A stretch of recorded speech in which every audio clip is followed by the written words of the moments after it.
Herkese selam dostlar. Hamımız yeni YouTube videoma hoş geldiniz. Bugün sizlerle beraber 2 değer şokolatın tadına bakacağız. Hadi o zaman videomuz başlasın. Geldim. Yanımda çayım var. Şokolatı həmişə yanımda çay içirəm. Mən bir dənəsinin dadına baxacağım. Digərini isə o biri videonun dadına baxacağım. İndi hansını seçək? Biri açıqdır. Amma mən açmamışam.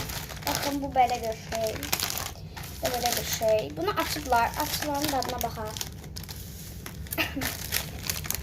Göstereyim size.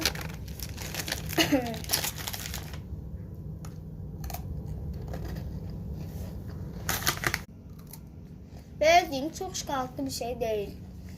Ama yani çok yumuşak geçerdi.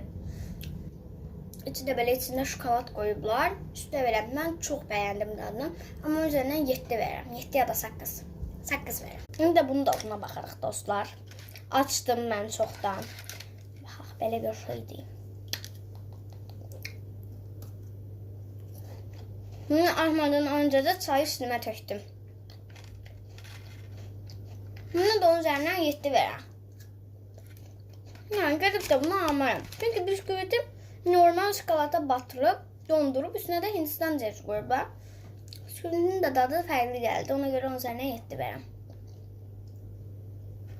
Sizi öpürəm. Özünüzə yaxşı baxın. Bay bay.